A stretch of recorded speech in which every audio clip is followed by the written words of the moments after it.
Welcome to the Reciprocity with AG podcast, hosted by Andrew Gadomski. Here, we explore ideas and experiences that transform lives with elegance and integrity. Andrew spent over 15 years as a workforce analyst for Fortune 500 companies in finance, healthcare, and supply chain sectors. In 2022, he took on the role of Senior Operations Research Analyst at the U.S. Department of Homeland Security, committed to enhancing cybersecurity and AI skills for the American people, residents, and tribal nations. Andrew founded Aspen Analytics, a firm that leads in compliance and ethical challenges in our AI-driven era. Their Canopy platform turns risk into action, offering real-time policy solutions across wage and human capital disclosures, algorithmic and AI decisions, and cyber risk to HR departments.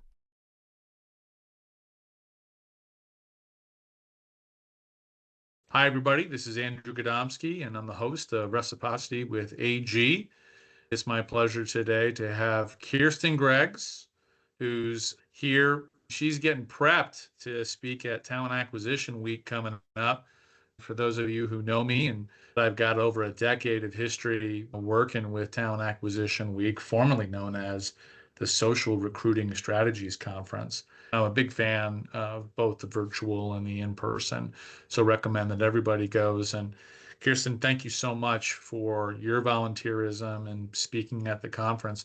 Certainly an opportunity for us to get to know you here on the podcast and get you set up. So welcome.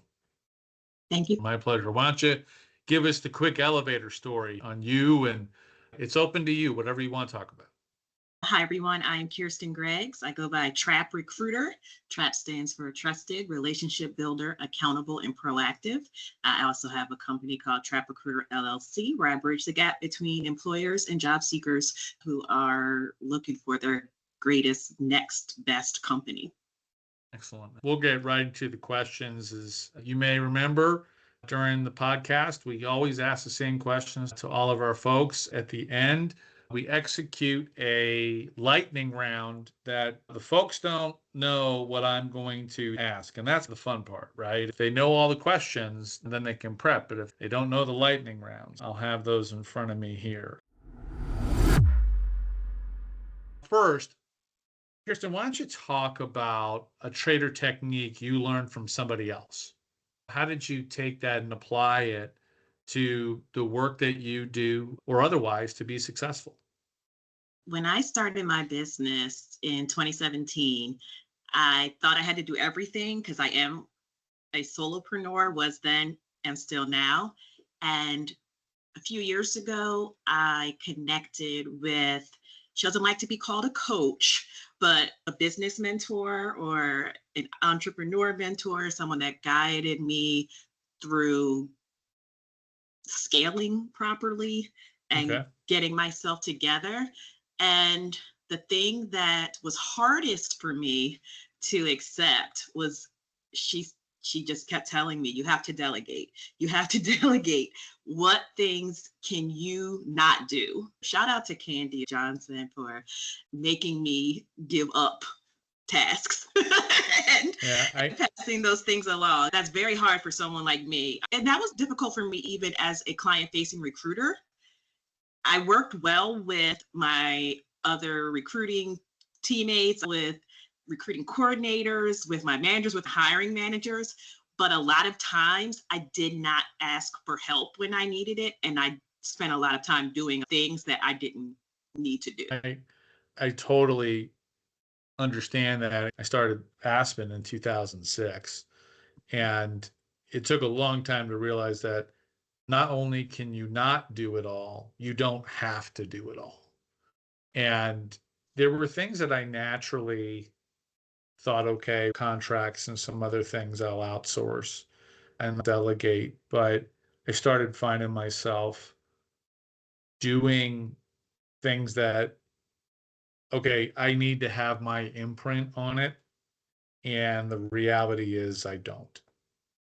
And so it's okay. But then there's this concept of, do you outsource? Sometimes you force yourself to be outsourced when you really don't need to, because it only takes you a few minutes. So like I outsource like bookkeeping and my accounting and my taxes, but when I have to do an invoice, it takes me 30 seconds. So that's a great lesson, the ability to let go. So let's talk about food a little bit. Which I how love. you're a fan of food. I think most people are. It's a love language. I love that. No kidding. So tell me something that you either make or maybe buy and give to someone else that delivers that love, or talk about a time where someone gave you something that made you feel love from them. So I come from a family and a community that was very big on Sunday dinners and gatherings, what some folks would call a potluck. And everybody has their own dish, so everybody gets to show their love their way.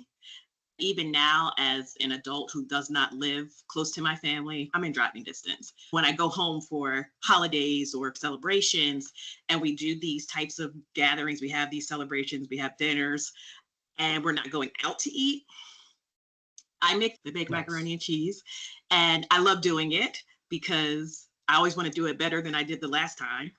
And I enjoy the way that my family is, oh, wow, you make the macaroni and cheese. I want to be the mac and cheese maker. And then love is shown to me in those ways too. I have an auntie who every time I come home, she makes deviled eggs for me. She makes some for the group, but she always sets some aside just for me. And I'm the one that's, y'all can have some of my deviled eggs. You can't take them all. And my mother will fry me chicken because I don't know how and I never tried. My uncle does the same thing. Will make sure that there's fried chicken for me every time I want to have it. So I think it's more of what people want from me. I have my favorites, so people like to give me my favorites, and other people have their favorites, and I like to give them their favorites. Yeah. So I got a follow-up question. Your mac and cheese, do you have a particular type of pasta, and do you have a blend of cheeses that you would recommend for our listeners? So I use elbows for my family gatherings because they're larger and I have to make multiple pans. But that first year when we were locked down, I did not go home for Thanksgiving. And I made macaroni and cheese for myself with shells. It was outstanding. It was awesome. So good. It was a smaller portion, but the cheese getting inside of the shell was awesome. So that's technically not macaroni and cheese. Shells and cheese, maybe. I gotcha. So because macaroni is elbows, right? Yeah, my wife uses elbows. Occasionally, she might use rigatoni. Interesting. So a little smaller because it catches things a little differently. Unless I stand corrected, I think she uses 4 kinds of cheeses. I use sharp and mild cheddar, smoked Gouda. I use cream cheese in my sauce, which really sets it off. And this last time, my family doesn't know this, but the last time I made mac and cheese was Easter. And I feel like it was the best one because my parents had a bunch of cheeses and I shredded all of them, but they don't know that I put mozzarella and Parmesan in it this time. Just throw it in there. It was good. Yeah, I think Sherry uses mozzarella too, but one of the ones that's consistent is Gruyere. One of the reasons is because when she's at the store, right next to the cheddar and everything, they already have the shredded Gruyere, so it's just easy. But yeah, that's a staple in our house for sure. Like this podcast and its transparency? Then you will love Aspen Analytics. Their audit documentation enable employers to share with investors, analysts, and regulators how their chosen HR practices using AI, wage equity, and analysis reduces significant business risks. Remove these risks before they become real problems. Find out more at www.aspenanalytics.io. Moving on from food, let's talk about how you keep focus at work. Some people use a model from a book. Some people have learned it from somebody else or a couple of people. So what's focus for you? How do you do it? Staying true. I know a lot of people are anti to-do lists now, but I feel that if I write things down, getting the opportunity to cross something off, or I don't even cross things off. I highlight them in green as done. And I just feel like I've done something, and red means it's not done. Like if someone no-showed a meeting for me yesterday and it's on my calendar because I wrote it down and it's on my to-do list, the things I had to do for prep, but I had to note all of those things as red because they didn't happen. I got you. And it keeps me focused. It keeps me set on my goals, and it helps me not to feel bad about myself too. Because I used to be one of those people that's like, here's a to-do list for each day. I don't break things up that granular anymore. I have a to-do list for the day. Yes, these things have to be done right away. These things have to be done really quickly, and they get a green highlight real quick. Make this phone call, send this email. So again, I'm energized to keep going, to keep doing these things, but some things take a little bit longer. You don't get through your entire to-do list every single day. Sometimes you have to add more things as the day is going on because you had to take a call, because you had to step away, because someone knocked on your door, whatever the case may be.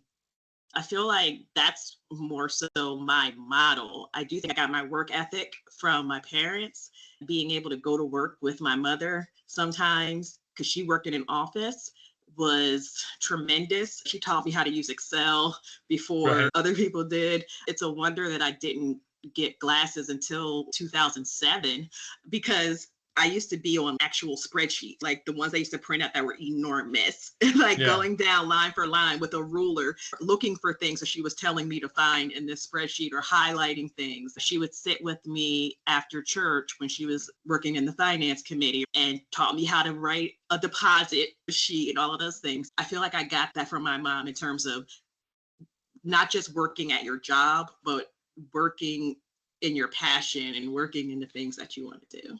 Yeah, I like that. I like the scratch list. I like the doing it in a way where it creates passion. I remember when I was in studying engineering as undergrad, is what you do. You have grid paper. I would write down all my to-dos in the exact same column.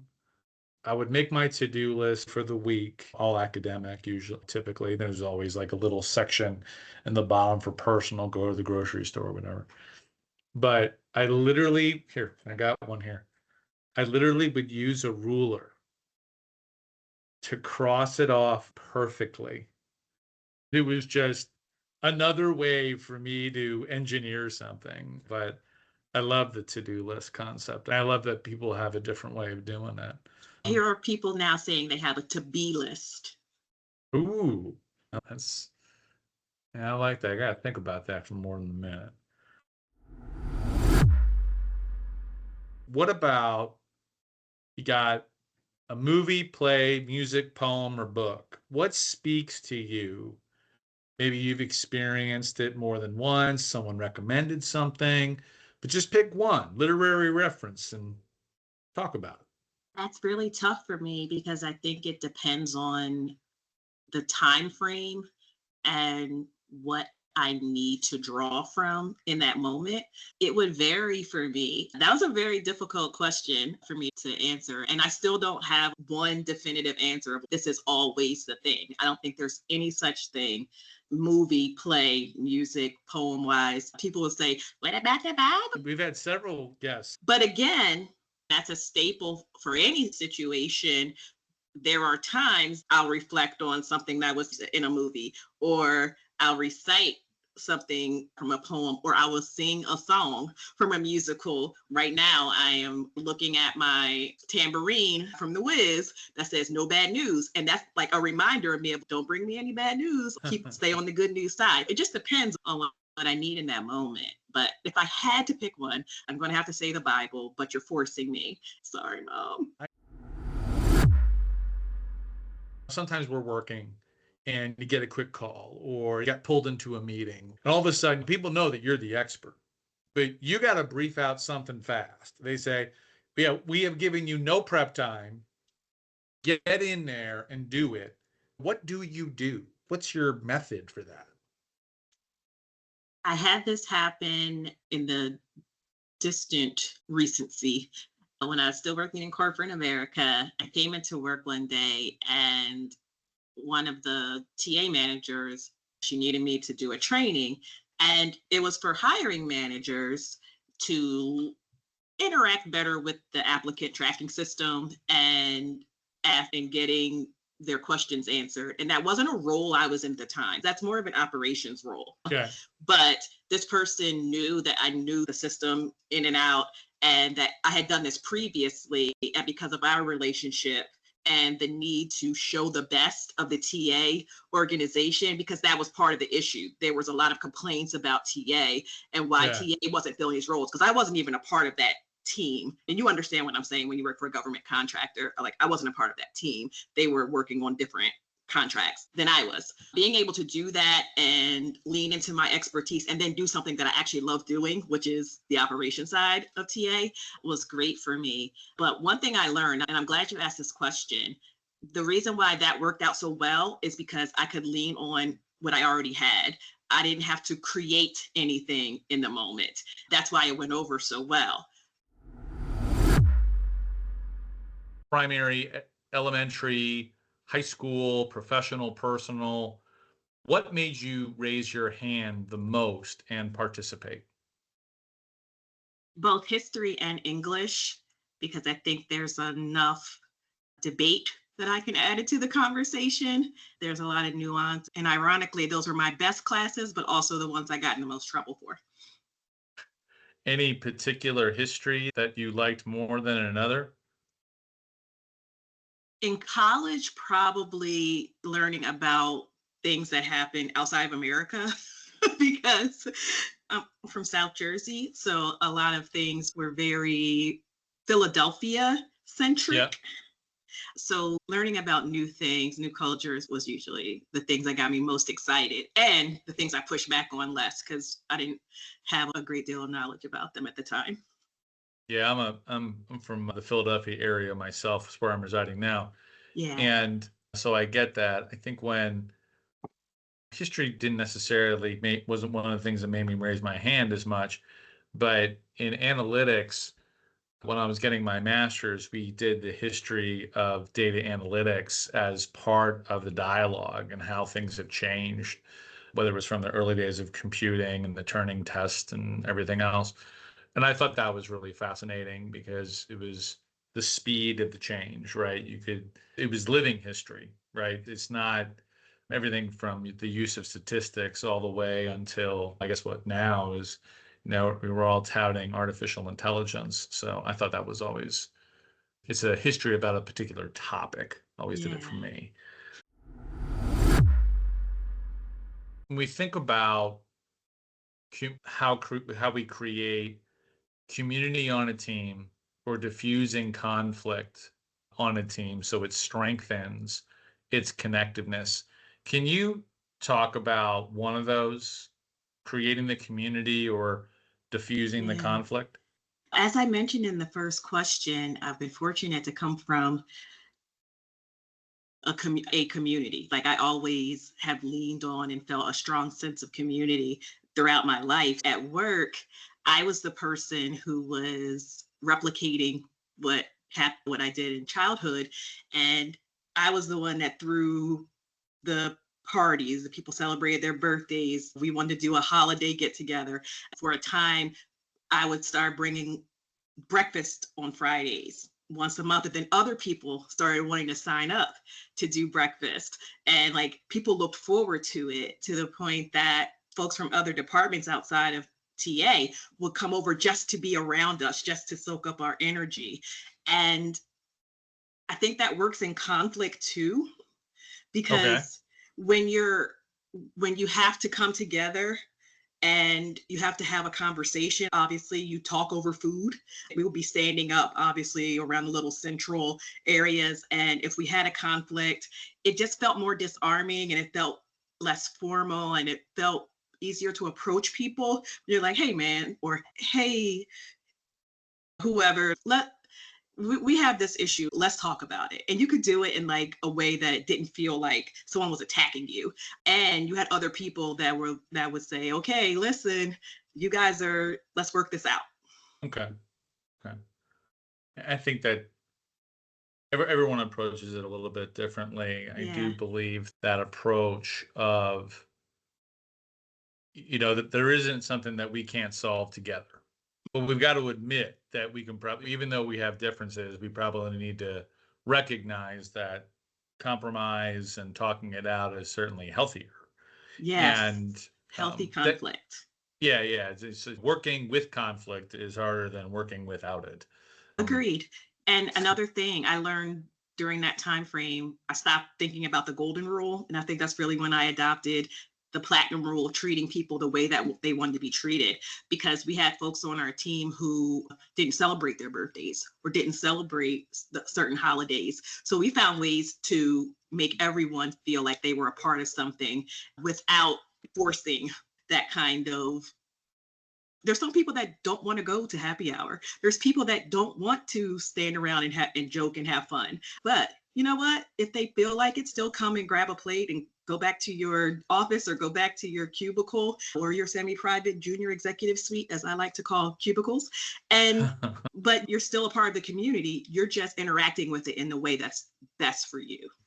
Yeah, I really like that platinum rule. It's a tenet that I think that would be helpful in the inclusion conversation.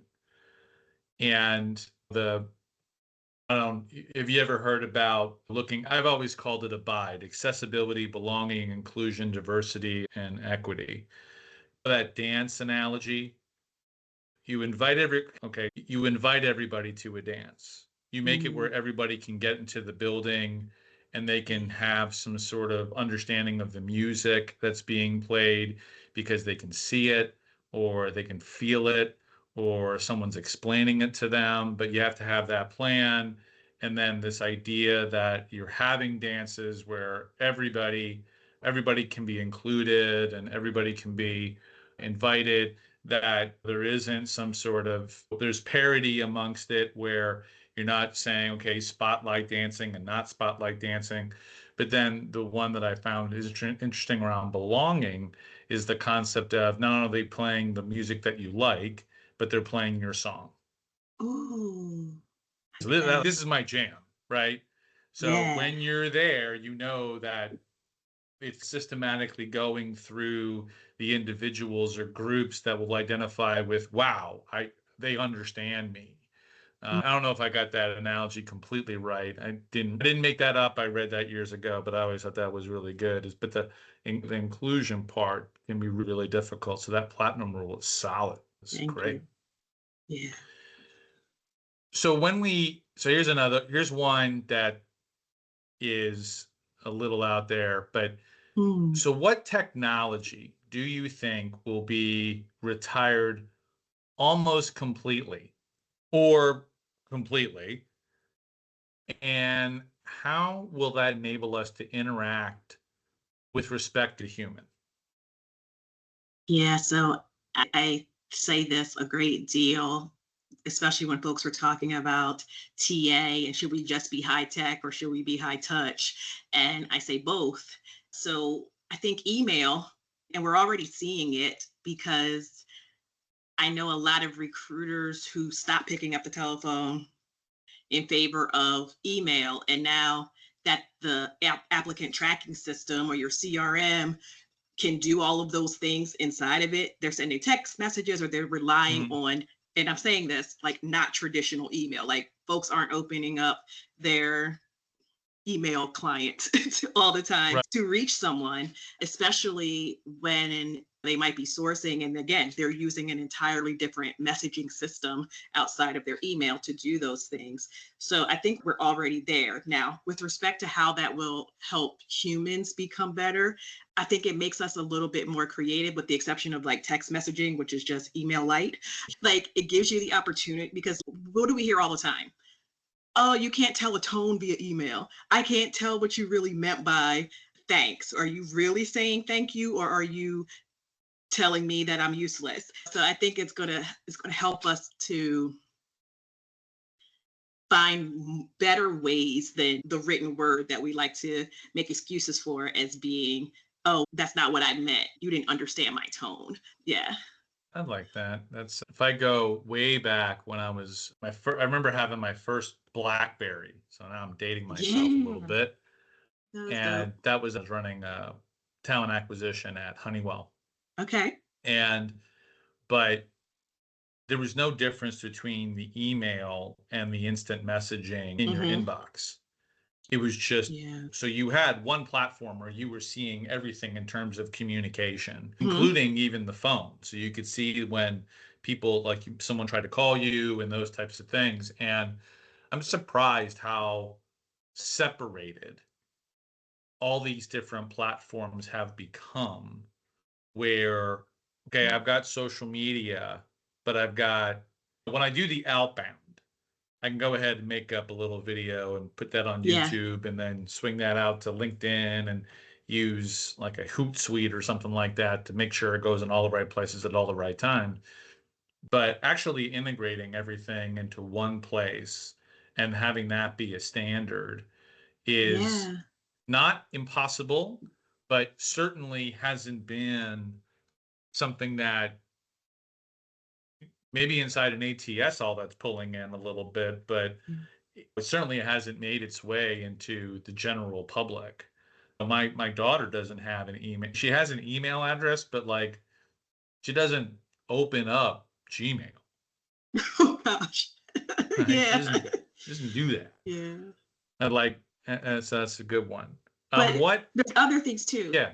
Like I think about, and I know I mentioned texting is kind of takes over for it, but I'm thinking about folks who are training me to again, I like to treat people the way they want to be treated, to voice note. So I don't even type a text. I just speak into it and they have a recording of my voice. Or I have my youngest niece is 18 and she doesn't text, she FaceTimes and she sends video messages and emojis. She doesn't send, like, it's her, so it's your voice. And I think that's more human connection, even though it's technology. I'm getting your emotions, I'm getting your feels, you're doing all those extra things. So I think we are evolving, we're not sitting down like typing things out anymore. And a lot of times we're just text to talk. Is that what it's called? Yeah.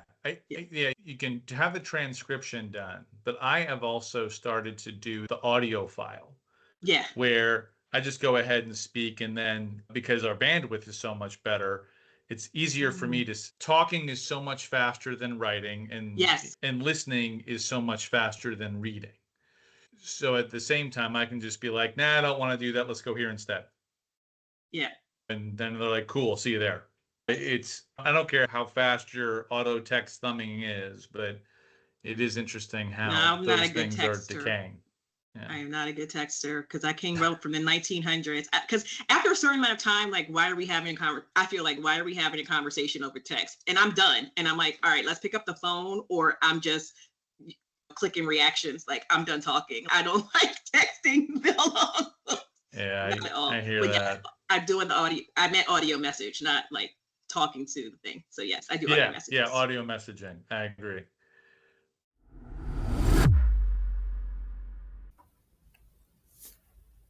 This is the end of part 1 of this podcast. Be sure to come back to your favorite podcast platform and listen to part 2. Thanks for listening to the Reciprocity with AG podcast. You can enjoy more episodes by favoriting the podcast at leading podcast platforms. On behalf of Andrew Gadomski and all our guests, we enjoyed the time spent with you and ask you to consider reciprocating powerful learnings to and from all you meet.